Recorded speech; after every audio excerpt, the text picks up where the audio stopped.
저희 뉴스 1번지에서는 여야 의원들과 내년 총선을 전망하는 시간, 총선 배틀 코너를 새롭게 마련했습니다.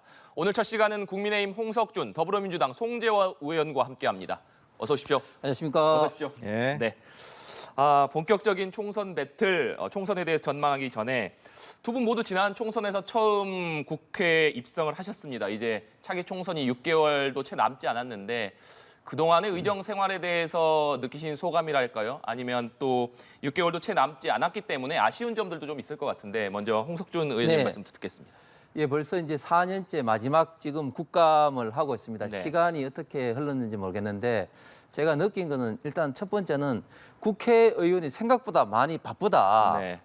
굉장히 뭐 지역구 활동도 있지만 국회 내에서도 여러 가지 좀 활동이 좀 있고 그다음에 두 번째는 생각보다 굉장히 중요한 역할도 많이 한다. 뭐 법안 예산은 말할 것도 없고 중요한 어떤 국가적 정책적 정치적 결정 사항에 있어도 이제 그렇게 되는데 네. 또 굉장히 좀 아쉬운 점은 사실 저는 국회에 오기 전에 이제 공무원을 하면서 이제 막연히 느꼈던 생각은 막 여야 간에 막 겉으로는 이제 TV 화면이 있을 때는 막 싸우고 하더라도 끝나고 난 다음엔 뭐 소주 한잔 하면서 그땐 그랬지 하면서 이렇게 할 줄 알았더니 21대 국회는 참 여야 간의 소통이 좀 부족했던 것 같습니다. 여러 가지 뭐 이유가 있겠지만 일단 그런 면에서 참 좀 아쉬운데 어쨌든 이제 마무리를 하고 있는데 마무리만이라도 좀 잘 좀 해서 이렇게 어려운 우리 대한민국 에 있어서 국민들에게 그래도 좀 좋은 인식을 좀 했으면 좀 좋겠습니다. 네.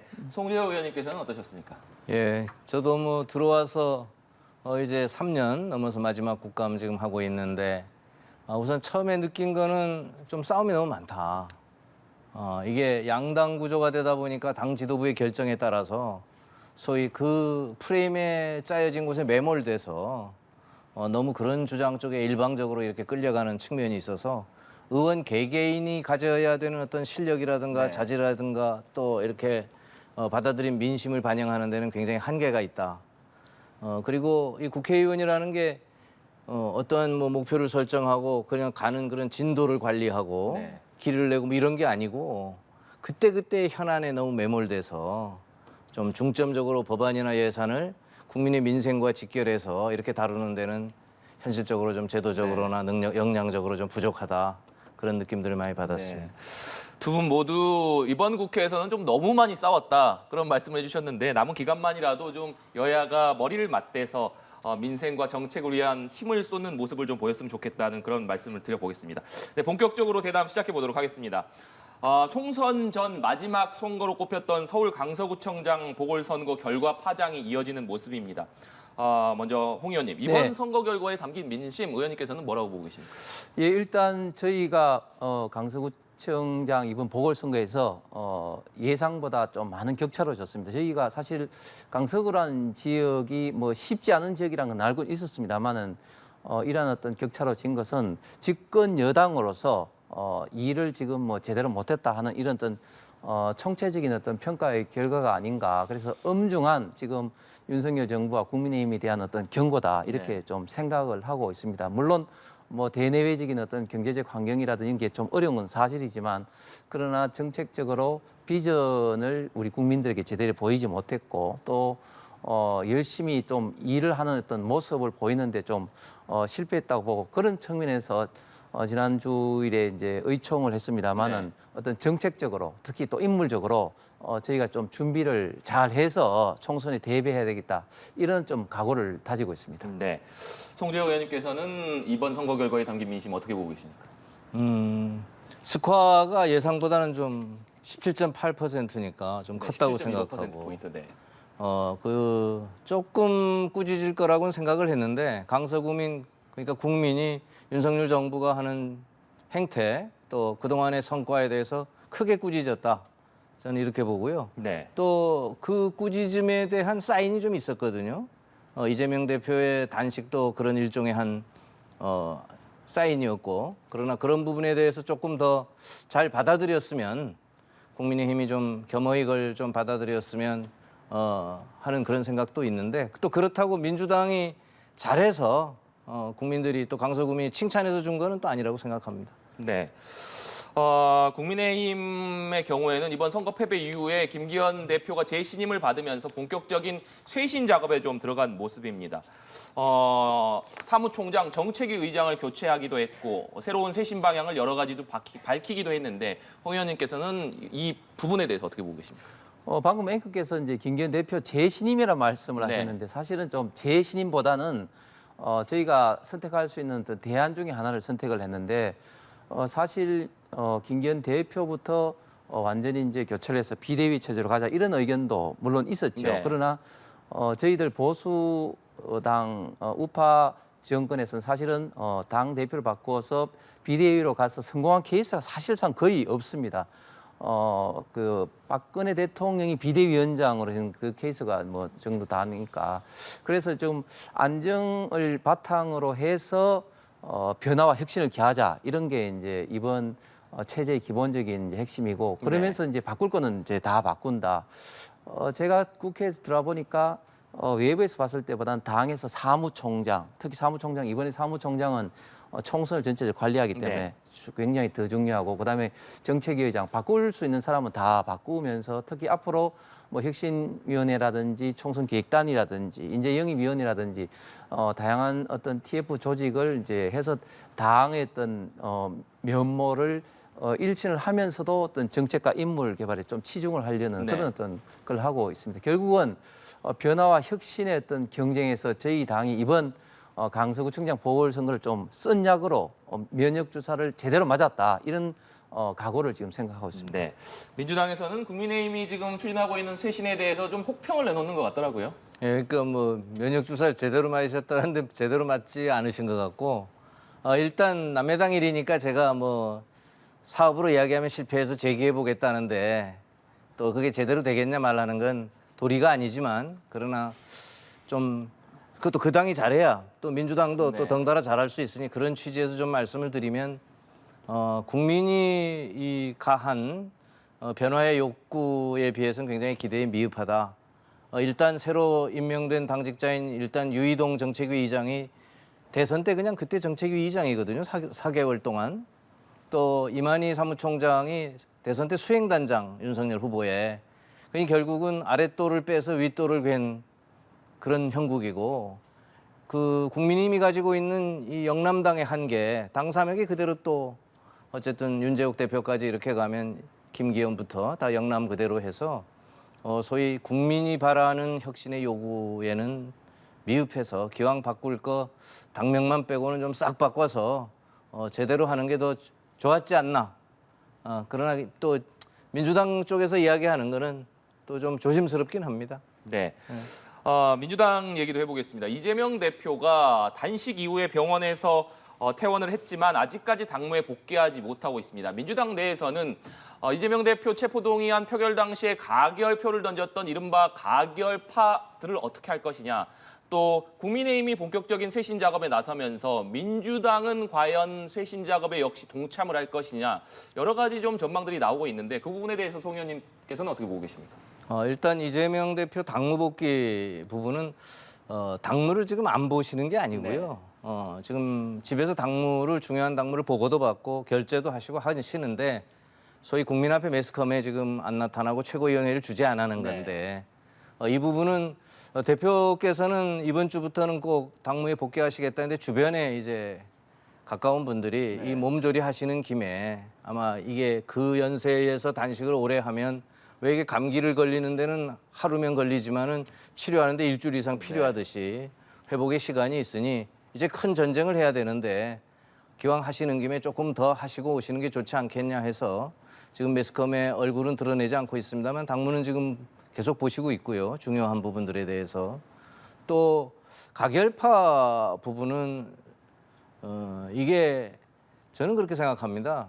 국회의원 개개인이 가결부결 의사표시를 할 수 있는 것이고 그걸 민주적인 방식으로 했고 또 비밀투표에 의해서 이제 된 거기 때문에 그걸 색출해서 뭐 징계를 하거나 하는 것은 정치적 수사고 일종의 더 큰 단합으로 가기 위한 갈등의 진통 이렇게 보는 게 맞고요. 그 가결파나 이런 부분에 대해서 실제 당원들이나 일부 문제 제기가 있으면 그런 문제 제기를 정상적으로 처리할 수 있는 당의 과정 구조가 있거든요. 윤리심판원도 있고 뭐 이런 것들을 거쳐서 저는 잘 정리될 거라고 이제 보고요.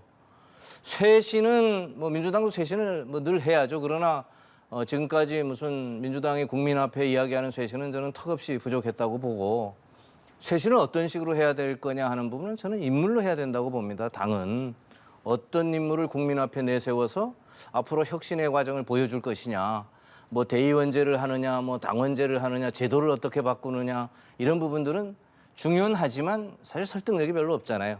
저는 이런 부분들이 민주당의 공천 과정에서 네. 국민들 앞에 명확하게 드러날 것이다 이렇게 생각합니다. 네. 홍 의원님께서는 어떻게 좀 보십니까? 예, 저는 민주당의 지금 현재 어떤 그 이재명 대표 방탄을 둘러싸고 있는 갈등이 쉽게 봉합되기는 좀 어렵다. 왜냐하면 지금 이제 그 개딸들을 중심으로 해서 이제 수박 당도 측정까지 지금 하고 있지 않습니까? 그러면서 자연스럽게 수박 당도 뭐 지금부터 들려오는 이야기는 뭐 4, 5 이상의 어떤 가결파 중심으로 해서 공천은 이미 물 건너갔다 이런 이야기가 나오는데 그런 어떤 정황이 보이는 게 이재명 대표가 가까운 어떤 그룹들에 대해서 이제 그 대표 특보라고 해서 이제 수십 명을 이제 임명을 하면서 비명계 의원들이 현역으로 있는 지역구에 이미 그분들이 활동을 굉장히 지금 열심히 지금 하고 있고 심지어 김어준 씨 같은 경우는 여론조사 꽃을 활용해서 관련돼서 막 여론조사를 비명계 현역 의원보다는 지금 친명계 그런 어떤 후보들이 더 높다고 뭐 예를 들면 성남이라든지 이런 데서 지금 활동을 하고 있는 그런 어떤 상황입니다.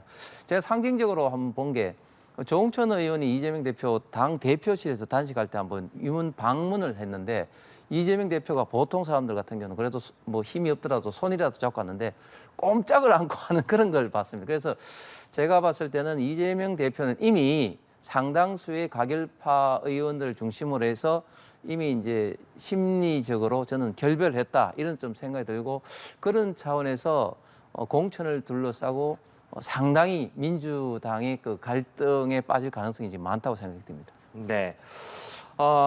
본격적으로 좀 총선에 대한 이야기도 좀 해보려고 하는데 총선까지 앞으로 6개월도 채 남지 않았기 때문에 판세에 영향을 미칠 여러 가지 변수들을 좀 짚어보면서 양당의 입장과 전략도 함께 들어보도록 하겠습니다. 먼저 수도권과 무당층 민심이 중요하게 꼽히고 있는데 물론 아직까지 총선까지는 좀 시간이 남아 있고 그 사이에 여러 가지 변수가 돌출될 수 있겠습니다만 여야 모두 지지하지 않는 무당층 비중이 상당히 높다. 이런 얘기가 지금 나오고 있고 여야를 막론하고 수도권이 위기다. 이런 얘기도 계속해서 좀 나오고 있는데 홍 의원님 이 부분 네. 어떻게 보십니까?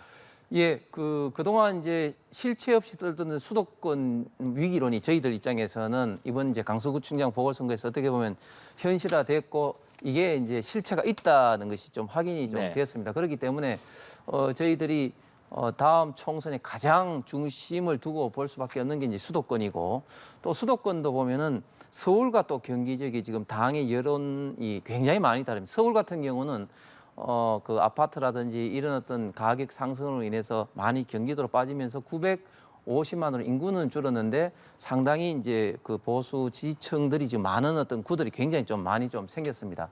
그래서 수도권은 결국은 새로운 어떤 인물과 이제 정책으로 이제 승부해야 되는 시점에서 새로운 어떤 인물 발굴에 저희들이 지금 총력을 다하고 있고 그리고 각 그 수도권 지역별로 어떤 그 공통 공약, 맞춤형 공약 이런 어떤 정책 개발하는데 앞으로 저희 당과 그리고 새롭게 출발되는 총선기획단 뭐 등등에서도 아주 뭐 전력적으로 다 할 그런 어떤 계획입니다. 네, 송재호 의원님.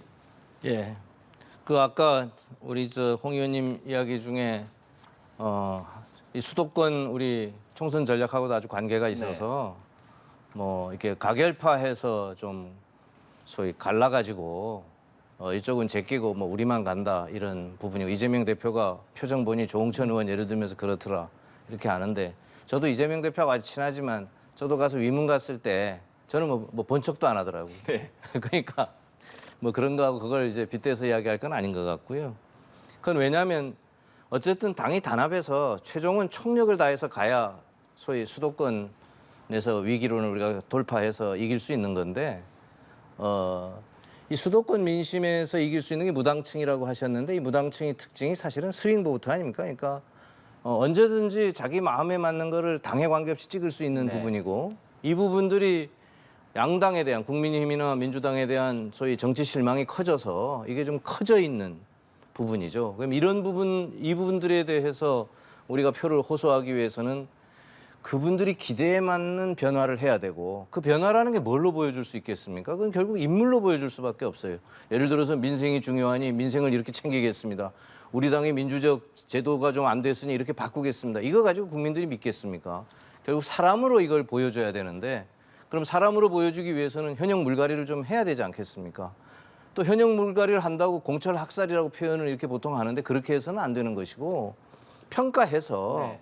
하위는 뭐 마이너스 25% 주게 돼 있고 좋은 정치 신현은 플러스 25% 주게 돼 있고 이미 시스템 공천 제도가 그렇게 돼 있으니 한 50% 정도면 정치 신인들이 와서 얼마든지 해볼 수 있거든요. 편차가. 그렇게 해서 많은 좋은 사람들이 소위 민주당에 올 수 있는 길을 열어주고 네. 또 일부는 또 사실 전략공천 제도라는 거를 통해서 인재 영입을 활발하게 해서 당이 변화의 의지를 분명하게 이 스윙보우터 무당층이라고 불리는 이 중도층에게 보여줘야 된다. 그것이 민주당의 가장 핵심 정책일 거다 이렇게 생각합니다. 네, 두 분 모두 어떤 인물을 공천하느냐가 매우 중요하다. 이런 점에 있어서는 같은 목소리를 내주셨는데 새로운 인물에 대한 어떤 욕구와 관련해서 저희 연합뉴스 TV와 연합뉴스가 공동으로 실시한 정례 여론조사 결과 보시면서 얘기 나눠보도록 하겠습니다. 현재 거주 지역의 지역구 의원이 내년 총선에 다시 출마한다면 어떻게 하겠느냐 이렇게 질문을 했더니 유권자의 53.3%가 다른 인물을 뽑겠다 이렇게 답을 했습니다. 지역구 현역 의원을 뽑겠다라는 응답은 27.7%, 그러니까 30%가 채 되지 않았으니까요. 두 분 모두 지역구 의원이시니까 이 여론조사 결과가 딱히 달갑지는 않으실 것 같은데 먼저 송 의원님 왜 이런 여론조사 결과가 나왔다고 보십니까?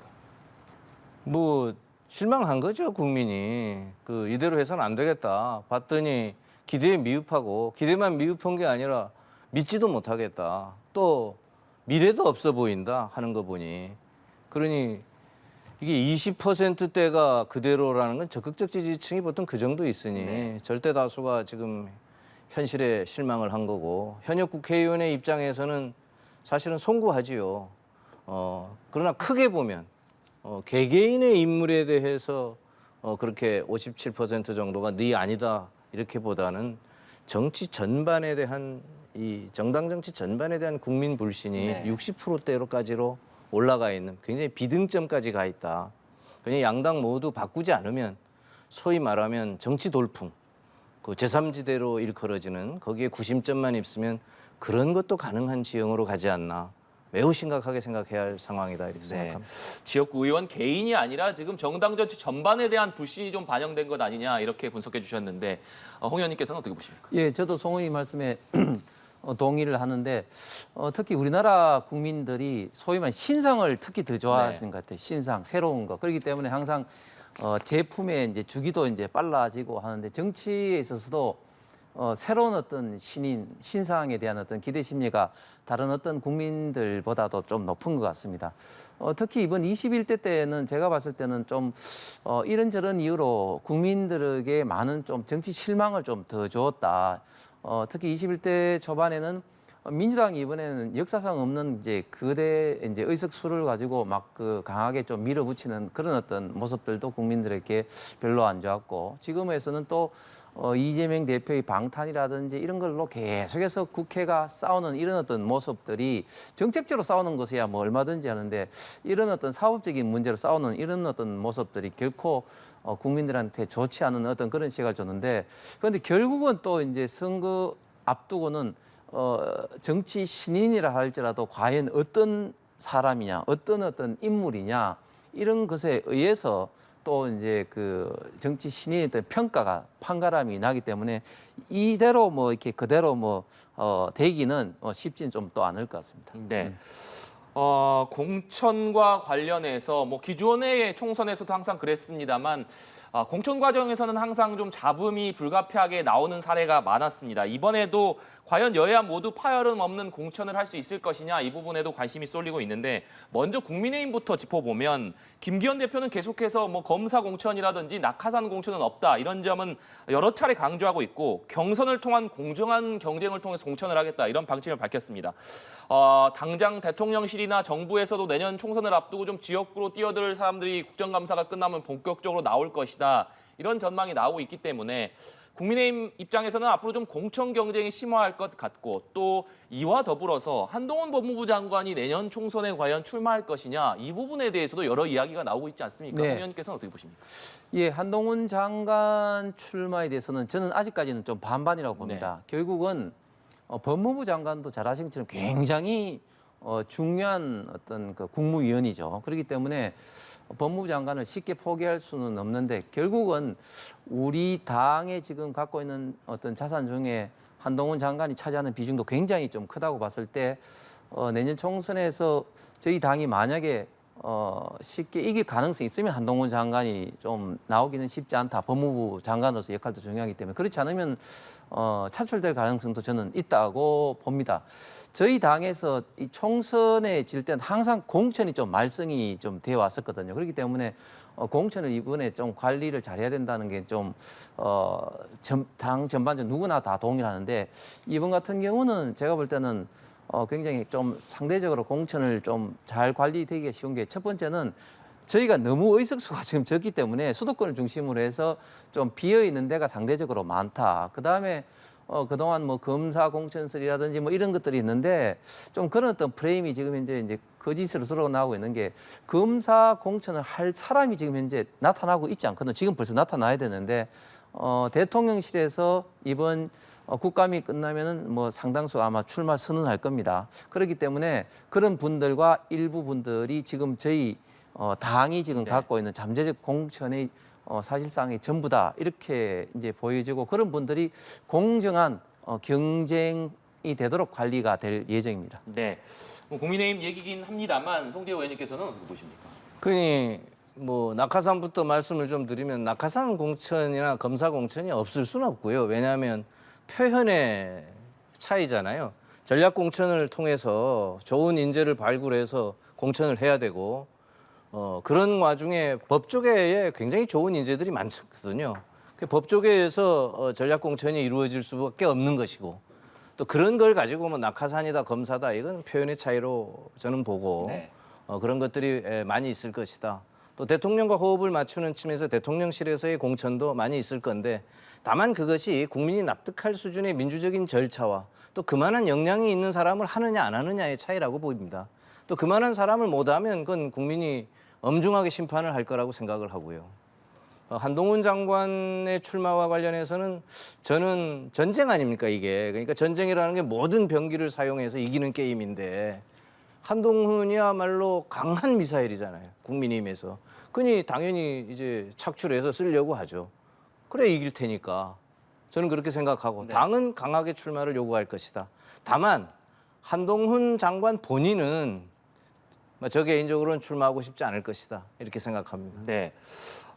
국민의힘과 관련해서는 또 이 부분도 짚어봐야 할 것 같은데 어제 유승민 전 의원이 한 인터뷰에서 12월까지 당의 변화를 좀 지켜본 이후에 만족할 만한 변화가 없으면 탈당을 하거나 신당 창당까지도 고려할 수 있다 이런 얘기를 했습니다. 홍 의원님께서는 실제 이 가능성이 얼마나 된다라고 보시는지 만약에 그리고 실제 유승민 전 의원이 탈당을 해서 신당을 만든다면 그 파급력이 얼마나 있을 것이라고 보시는지도 궁금하네요. 저는 별 파급력도 없고 그럴 가능성도 상대적으로 굉장히 네. 낮다고 생각을 합니다. 왜냐하면 신당을 창단하는 게 결코 쉬운 일이 아닙니다. 그리고 역사적으로 보더라도 보수 우파 진영에서 신당 창당의 사례는 거의 없었습니다. 그나마 있었던 게 지난 박근혜 대통령 탄핵을 전후하면서 바른정당, 바른미래당 이루어지는 케이스가 있었는데 그 자체도 사실은 이제 실패로 끝났기 때문에 학습 효과가 있죠. 반대로 이제 진보 좌파 진영에서는 이제 과거부터 노무현 대통령 여루당이라든지 또 2010년대 또 뭐 여러 가지 그런 어떤 사례가 있는데 저는 기본적으로 유승민 의원이 신당을 만들기에는 여러 가지 요인들, 즉 아까 말씀드렸던 학습 효과라든지 또 전체적으로 이제 동조하는 어떤 세력이라든지 관련해서 또 관련된 어떤 준비해야 될 어떤 뭐 자금적인 면이라든지 이런 면에서는 상당히 신당 창당하기 위해서 탈당할 가능성은 저는 상대적으로 굉장히 낮다. 단 뭐 신당 창당이 아닌 다른 목적으로 뭐 이런저런 이유로 공천 전후로 해서 탈당할 수 있는 개연성까지는 뭐 있을 수 있겠다 이렇게 생각이 듭니다. 네, 송 의원님. 저는 신당 창당으로 갈 거라고 봅니다. 왜 그러냐면 쇄신을 요구했잖아요. 근데 김기현 체제가 새 출발한 후에 쇄신을 요구했거든요. 이거는 이 쇄신안이 안 받아들여진다는 전제가 있는 거예요. 그 체제 전에 이야기를 했어야 되는데 그럼 명분을 쌓은 거고 그러면 탈당을 하고 탈당을 왜 해야 되느냐? 유승민 의원 전 의원으로서는 대권을 생각하시는 분인데 국회의원이 돼야 되지 않겠습니까? 국회에 와야 자기 이야기를 할 수 있으니 그럼 국회의원이 되기 위해서는 신당을 창당할 수밖에 없고 그 신당이 유승민 개인이 아니라 밖에 금창섭 전 의원이라든가 양향자 의원이라든가 이준석 전 대표라든가 이런 분위기가 있으니 저는 그런 것들이 신당 창당으로 이어질 거고 지금은 소위 말하면 진앙의 지진이 지금 보여주는 그런 지표상의 미묘한 움직임이다 이렇게 저는 봅니다. 네, 민주당 얘기도 해보겠습니다. 홍익표 원내대표가 시스템 공천, 민주당에서는 계속해서 시스템 공천을 강조하고 있습니다만 일각에서는 이른바 비명계가 친명계에서 강성 당원들의 목소리를 빌려서 공천 과정에서 비명계를 쳐내는 이른바 공천 학살이 있는 것 아니냐 이런 우려의 목소리가 좀 끊이지 않고 나오고 있는데 송 의원님께서는 이 부분 어떻게 보십니까? 그러니까 이게 공천을 통해서 그 중진의 비명 또는 가결파 의원을 학살할 수는 없고요. 네. 다만 그 비명 가결파 중진 의원이 예를 들면 공천에 떨어질 수는 있습니다. 분명하게. 네. 왜냐하면 평가를 못 받거나 또 우리 권리당원들이 지지를 못 받거나 하면 경선에서 지는 거죠. 홍익표 원내대표가 말한 시스템 공천이라는 건 그런 경선 과정을 통해서 소위 탈락하는 것은 어쩔 수 없는 거 아니냐? 그거를 학살이라는 표현을 쓸 수 있겠느냐? 이렇게 표현한 걸로 보고요. 그런 일들은 저는 그 중진만이 아니라 민주당 국회의원 누구, 특히 호남 쪽에 있는 국회의원들에게도 많이 일어날 수 있는 개연성이 있기 때문에 또 그런 일들이 많이 일어날수록 저는 거꾸로 민주당의 이 새 출발, 혁신에 도움이 된다 이렇게 생각합니다. 그러니까 말을 잘못하면 학살을 많이 해야 민주당이 더 새로워질 수 있을 것이다 이런 표현하고도 같은데 결국 하나하나 따져보면 물갈이를 해야 될 것이고 그런 물갈이를 굳이 학살이라고 표현할 필요가 있느냐 말씀드린 대로 정당한 민주적 절차와 또 평가 과정을 통해서 이루어진다면 그건 우리가 수용하고 받아들여야 된다 이렇게 생각합니다. 네, 홍 의원님께서는 어떻게 보십니까? 예, 민주당이 이제 시스템 공천이라는 게 이제 평가 항목이 있는데 예를 들면 지역의 이제 평가라든지 뭐 의정 평가라든지 여러 가지 평가 항목이 있습니다. 그런 점은 민주당이 저희들보다 조금 더 구체화됐다고 보는데 그런데 결국 평가를 누가 하느냐?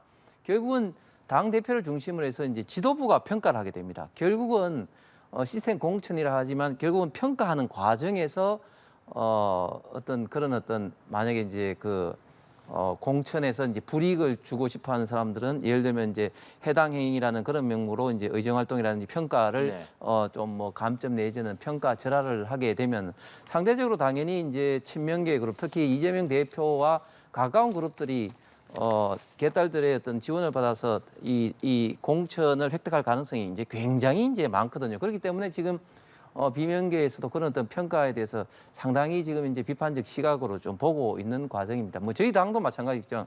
저희 당은 지금 현재 그렇게 조직적인 움직임이 없는데 지금 민주당은 가결파를 중심으로 해서 그런 어떤 조직적인 어떤 그룹들이 있기 때문에 좀 더 공천에 있어서 이번에는 파열음의 어떤 그 갈등의 가능성이 민주당이 좀 더 많이 내포되어 있다고 보여집니다. 네.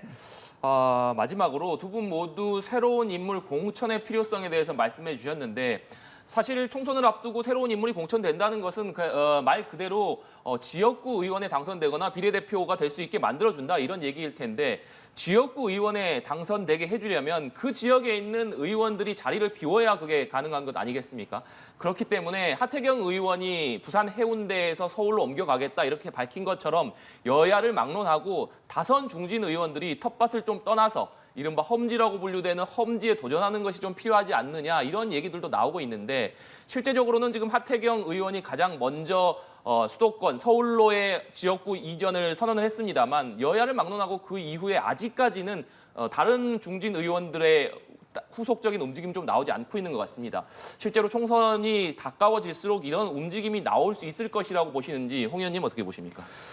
이건 좀 두고 봐야 될 것 같습니다만 사실은 이제 국민들이 정치인에게 좀 뭐 감동 내지는 신선한 어떤 충격을 주는 것은 본인이 갖고 있는 것을 내려놓을 때입니다. 예를 들면 불체포 특권을 내려놓는다, 아니면 본인의 어떤 기득권을 내려놓는다 하는데 이 국회의원이 갖고 있는 지역구라는 건 엄청난 기득권이거든요. 특히 이제 민주당에 봐서는 뭐 호남 지역이고 저희는 영남 지역인데 지금까지는 보면은 민주당에서 어떻게 보면 그런 모습을 많이 보여왔습니다. 과거에 이낙연, 정세균 어떤 총리들이 이제 결국은 이제 호남 지역구를 포기하고 이제 종로에 출마를 하고 김부겸 전 의원 총리 같은 경우도 이제 군포 3선을 하시다가 이제 대구에 나와서 그런 도전할 때 사람들이 굉장히 좀 충격받았는데 그래서 저희 이번에 하태경 의원이 해운대를 포기를 하고 이제 수도권에 출마 선언했을 때 굉장히 많은 국민들이 신선한 좀 충격을 받았는데 앞으로 뭐 제가 예단하기는 좀 이릅니다만은 하태경 의원이 그런 어떤 그 변화의 어떤 지금 이제 총알을 땡겼기 때문에 저희 당 내외에서 아마 하태경 의원 같은 이런 어떤 사례에 대해서 좀 한번 해보자는 그런 무언의 좀 압력이 꽤 아마 앞으로도 좀 있을 것으로 예상됩니다. 네, 송 의원님. 하태경 의원은 이제 비주류잖아요. 그래서 험지 출마를 한 건데 우리 당의 경우는 주류라고 할 수 있는 우상호 의원이 사실은 미리 불출마. 네. 그러니까 험지 출마보다 더 지역구를 후배 정치 신인에게 역량 있는 분에게 물려주겠다. 그다음에 지금 원내대표하는 홍익표 의원은 성북구 버리고 나는 험지 중에 험지인 서초구로 가겠다. 이렇게 해서 일단 모범을 보였는데요. 저는 당의 주류나 또 중진 다선 의원들이 이런 지역구를 양보하고 험지나 포기해서 정치 신인들에게 길을 열어주는 것은 매우 바람직하다. 또 그게 또 보여줄 수 있는 정치인의 변화의 모습이라고 생각합니다. 네, 알겠습니다. 오늘 총선 배틀 첫 번째 시간 국민의힘 홍석준, 더불어민주당 송재호 의원과 함께했습니다. 오늘 말씀 고맙습니다. 감사합니다.